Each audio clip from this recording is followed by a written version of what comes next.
ପିଲାମାନେ ଗଲା ଭିଡ଼ିଓରେ ମୁଁ ଆରମ୍ଭ କରିଥିଲି କ୍ଲଜ୍। କ୍ଲଜ୍ ସମସ୍ତେ ଭୟ କରନ୍ତି, କ୍ଲଜ୍ କ'ଣ, କିନ୍ତୁ କିଛି ନାହିଁ। କ୍ଲଜ୍ ତ ଗୋଟେ ସିମ୍ପଲ୍ ସେଣ୍ଟେନ୍ସ। କ୍ଲଜ୍ ହେଉଛି ଗୋଟିଏ ସିମ୍ପଲ୍ ସେଣ୍ଟେନ୍ସ, ସରଳ ବାକ୍ୟ। ସେଣ୍ଟେନ୍ସ ତ ଜାଣିଛ ପିଲା, a group of words. A simple sentence ହେଉଛି a group of words. The words are arranged in a definite order. The definite order is first comes the subject, then comes the verb, then others. Subject रे तापरे verb ରହିବ, तापरे ଅନ୍ୟ ଯାହା କିଛି ରହିବ। ଆଉ ନିଶ୍ଚୟ ଗୋଟା verb ରହିବ। verb ନ ରହିଲେ ସେଟା ସେଣ୍ଟେନ୍ସ ହେବ ନାହିଁ। এই বিষয়ে ମୁଁ ଆରମ୍ଭ କରି ଆସିଛି ୱାର୍ଡ, ଫ୍ରେଜ୍, ସେଣ୍ଟେନ୍ସ ପର୍ଯ୍ୟନ୍ତ ଆସିଛି। ମନେ ରଖ, ସେଣ୍ଟେନ୍ସରେ ଭର୍ବ ନିଶ୍ଚୟ ରହିବ। ଆଉ ସିମ୍ପଲ୍ ସେଣ୍ଟେନ୍ସରେ ଭର୍ବ ନିଶ୍ଚୟ ରହିବ। ଆଉ ସିମ୍ପଲ୍ ସେଣ୍ଟେନ୍ସ ଯେତେବେଳେ ଏକୁଟିଆ ଥିବ, ସେଣ୍ଟେନ୍ସଟା ଇଣ୍ଡିପେଣ୍ଡେଣ୍ଟ, ସ୍ୱାଧୀନ ଭାବରେ ଥିବ, ସେଇଟା ସିମ୍ପଲ୍ ସେଣ୍ଟେନ୍ସ। କିନ୍ତୁ ସେଇଟା ଯେତେବେଳେ ଗୋଟେ ବଡ଼ ବାକ୍ୟର ଅଂଶ ହୋଇଯିବ, ତାକୁ କହିବା କ୍ଲଜ୍। ଏ କଥା ମୁଁ ଗଲା ଭିଡ଼ିଓରେ ବୁଝେଇଥିଲି। ବର୍ତ୍ତମାନ ଗୋଟେ ସନ୍ଦେହ ପିଲାମାନଙ୍କ ମନରେ ଆସିବା କଥା, ମୋତେ ଏପର୍ଯ୍ୟନ୍ତ କାହିଁ ଜଣେଇ ନାହୁଁ। ମୁଁ ଏ କଥା କହୁଛି। ମୁଁ କହିଛି ସିମ୍ପଲ୍ ସେଣ୍ଟେନ୍ସ ବା କ୍ଲଜ୍ରେ ଗୋଟିଏ ଭର୍ବ ଥାଏ, ଦୁଇଟା ଭର୍ବ ନଥିବ। କିନ୍ତୁ ଦୁଇଟା ସେଣ୍ଟେନ୍ସ ମୁଁ କହିଛି ଯା ଦେହରେ ଦୁଇଟା ଭର୍ବ ଅଛି। ଦେଖନ୍ତୁ, କହିଥିଲି ଆରଥର ଗଲା ଭିଡ଼ିଓରେ କହିଥିଲି, I saw a jackal when I was going to school. I saw a jackal ଇଏ ଗୋଟିଏ clause. When I was going to school ଇଏ ଗୋଟିଏ କ୍ଲଜ୍। ପ୍ରଥମ କ୍ଲଜ୍ରେ ଭର୍ବ ଅଛି ଗୋଟିଏ ଭର୍ବ। ଦ୍ୱିତୀୟ କ୍ଲଜ୍ରେ was going ଦୁଇଟା ଭର୍ବ। ଆଉ ଗୋଟେ ସେଣ୍ଟେନ୍ସ ଦେଖ, if I had wings, ଥାନ୍ତା ଯଦି ମୋର ଡେଣା ଥାନ୍ତା, I would fly to the moon, ମୁଁ ଚନ୍ଦ୍ରକୁ ଉଡ଼ି ଯାଇଥାନ୍ତି। ଆ ଦେହରେ ଦୁଇଟା ଭର୍ବ, would ଆଉ fly। କାହିଁ ତ ପିଲା କେହି ପଚାରିଲେନି ଏ କଥା। ଆପଣ କହିଛନ୍ତି ଗୋଟାଏ ଭର୍ବ ଥାଏ, ଦୁଇଟା ଭର୍ବ ଅଛି, କେମିତି ହେଲା? ସେ କଥା ମୁଁ କହିବି। ଯେତେ ଗୁଡ଼ା ଭର୍ବ ଅଛନ୍ତି, ସେଗୁଡ଼ା ସବୁ ଚାରିଟା ଭାଗରେ ତାଙ୍କର ଚାରିଟା ରୂପ ଅଛି। ପ୍ରଥମ ଦୁଇଟା ହେଉଛନ୍ତି ଫାଇନାଇଟ୍ ରୂପ। ଫାଇନାଇଟ୍ ରୂପ ମାନେ ଟେନ୍ସ ଜଣାନ୍ତି। ଆଉ ଦୁଇଟା ନନ୍ ଫାଇନାଇଟ୍, ଟେନ୍ସ ଜଣାନ୍ତିନି।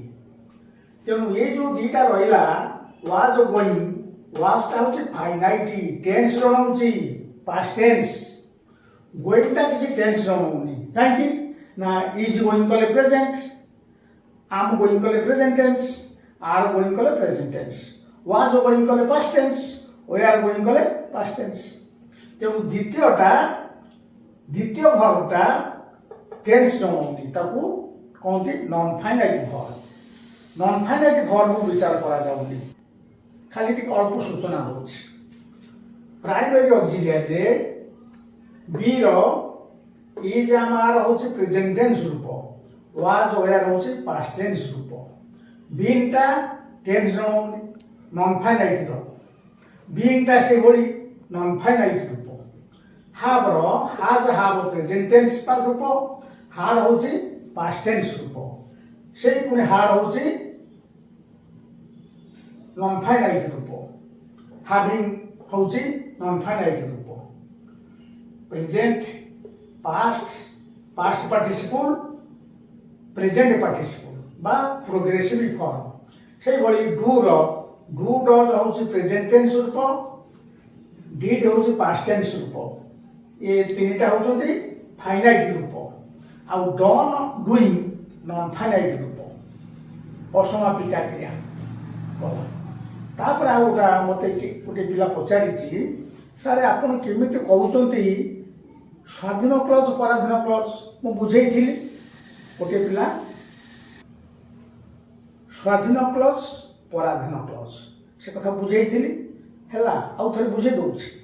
ମୁଁ ଯଦି କହିବି ମୁଁ ଯେତେବେଳେ ସ୍କୁଲକୁ ଯାଉଥିଲି, ମୁଁ ଯେତେବେଳେ ସ୍କୁଲକୁ ଯାଉଥିଲି, ମୁଁ ଯେତେବେଳେ ସ୍କୁଲକୁ ଯାଉଥିଲି, ତମେମାନେ ଭାବିବ କ'ଣ ସାର୍ କ'ଣ ଏମିତି କହୁଛନ୍ତି, କ'ଣ କହୁନାହାନ୍ତି କ'ଣ ହେଲା?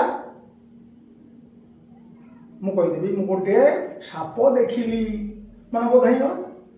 ତମେ ଅପେକ୍ଷା କରୁଛ ସାର୍ ସ୍କୁଲକୁ ଗଲେ ଗଲେ ଗଲେ କ'ଣ ଦେଖିଲେ କହୁନାହାନ୍ତି, ଖାଲି କହୁଛନ୍ତି ମୁଁ ଯେତେବେଳେ ସ୍କୁଲ ଯାଉଥିଲି, when I was going to school, when I was going to school, I saw a snake, I saw a jackal। ପ୍ରଥମ ବାକ୍ୟଟା କହିଥିଲି ଯେତେବେଳେ ମୁଁ ସ୍କୁଲକୁ ଯାଉଥିଲି, when I was going to school, ଏଇଟା ହେଲା ପରାଧୀନ କ୍ଲଜ୍। ଆଉ ମୁଁ ବିଲ ଦେଖିଦେଲି କି ସାପ ଦେଖିଦେଲି, ସେଟା ହେଲା ସ୍ୱାଧୀନ କ୍ଲଜ୍।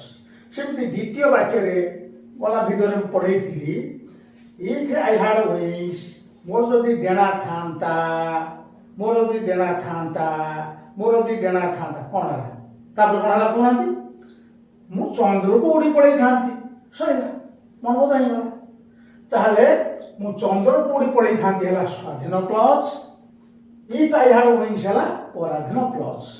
ଲକ୍ଷ୍ୟ କର, ପ୍ରଥମ ବାକ୍ୟରେ ସ୍ୱାଧୀନ କ୍ଲଜ୍ ଆରମ୍ଭରେ ଅଛି, ପରାଧୀନ କ୍ଲଜ୍ ତାପରେ ଅଛି। ଦ୍ୱିତୀୟ ସେଣ୍ଟେନ୍ସରେ ପରାଧୀନ କ୍ଲଜ୍ ଆଗେ ଅଛି, ସ୍ୱାଧୀନ କ୍ଲଜ୍ ତାପରେ ଅଛି, ଚଳିବ। ଆଉ ଗୋଟେ କଥା ମନେ ରଖ, ଏ ତ ଇଂଲିଶ କ୍ଲାସ୍, ଆଉ ସ୍ୱାଧୀନ ପରାଧୀନ ଓଡ଼ିଆ ଭାଷା କହିଲେ କ'ଣ ଚଳିବ?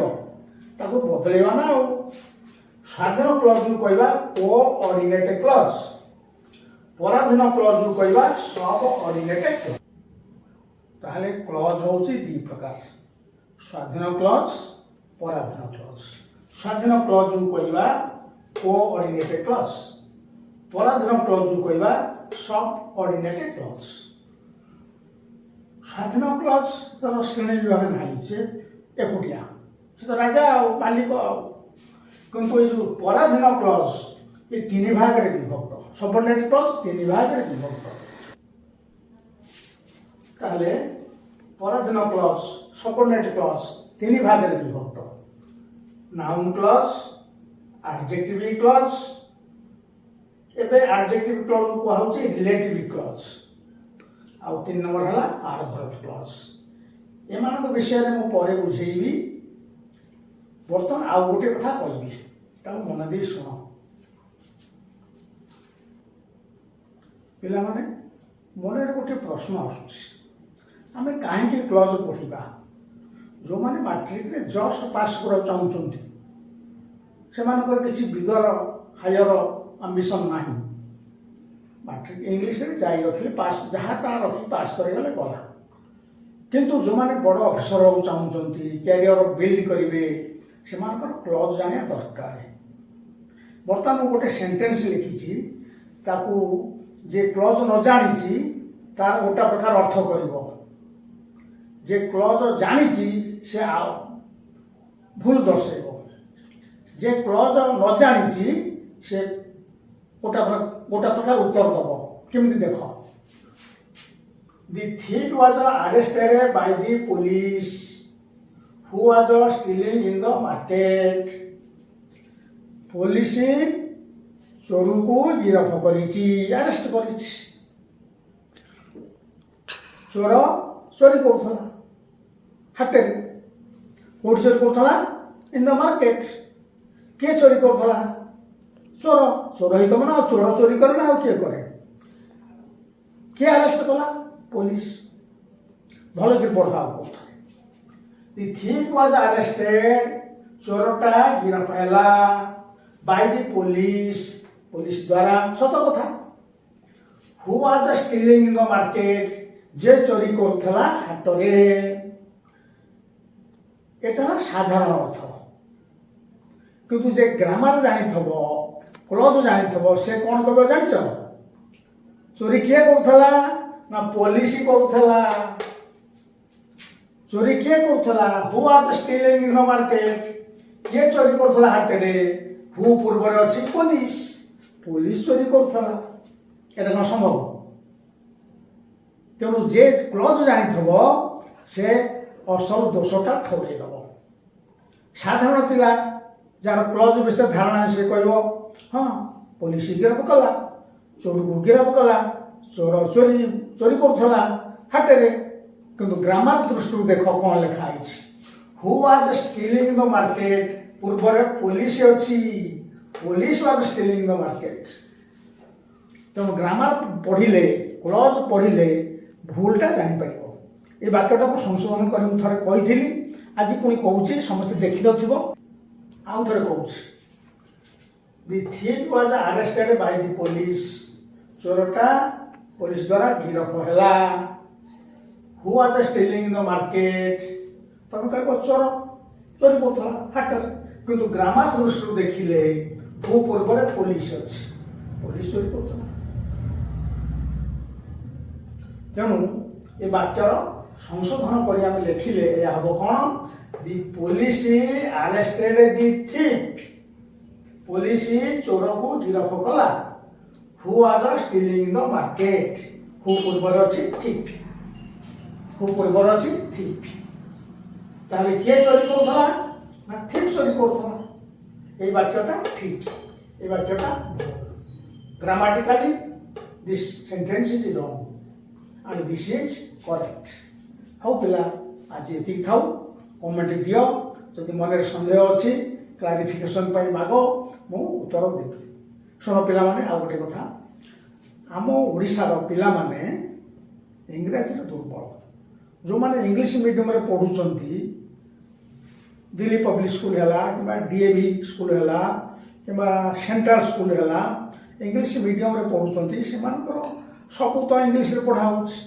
आम ओडिया मीडियम पिलांकर इंग्लिश ज्ञान बहुत कम सब बेले बोर्ड ग्रेस मार्क दौर मैट्रिक रिजल्ट रे इंग्लिश रे बहुत कम नंबर रखुच्च पिला तेणु बोर्ड ग्रेस मार्क दौर थे मु दुईथर देकर पास कर तेणु ये भाया पिला जे ग्रेस मार्क रखिक पास करुच्ची तार भविष्य कैरियर कौन हम तेणु मोर अभिलाष या जे आम पिला माने इंग्राजी रे मजबूत हूँ बड़ दुखर कथा मो घर पाखे गोटे कॉलेज अच्छी से कॉलेज पिला ड्रेस कोड मुझे जानीपे +3 पिला मुझे पचारे पिला तुम ऑनर्स कौन से कहीदेवे से जानी साइंस पिला कि आर्ट्स पिला ऑनर्स कौन ना पॉलिटिकल साइंस ऑनर्स कौन ना सोशियोलॉजी हिस्ट्री इकोनॉमिक्स मुझे कहे do you want to improve your standard of English यही आग्रह प्रकाश करते जाईता पास करगले गला सर्टिफिकेट खंडे हासिल करदे सरीगला ज्ञान अर्जन करने पिलांकर आग्रह ना बड़ दुख लगे ये पिला आमर भविष्य नागरिक देशर भविष्य राज्यर भविष्य यांक उपर निर्भर करे ये इंग्लिश पिला दुर्बल हे कौन करवा तेणु मोर बयस बहुत ही गलानी बेसी दिन नुह तेणु जी मुझे जानी मोर आशा मोर ठारे थिबा ज्ञान पिला माने पाऊ तेणु तुम माने मो वीडियो को देख नुआ नुआ कथा किसी शिखब जदि किसी सन्देह रहा मत कमेंट पचार बुझेदेवी तापर मो नंबर टी भी जदि चाहब मो नंबर मुदेदेवी मो नंबर टी हूँ पिला माने मोर मोबाइल नंबर 9237039482 यही नंबर में मत प्रश्न पचार जदि किसी सन्देह थाए मोर यथाशक्ति चेष्टा करी तुम प्रश्नर उत्तर देवाई।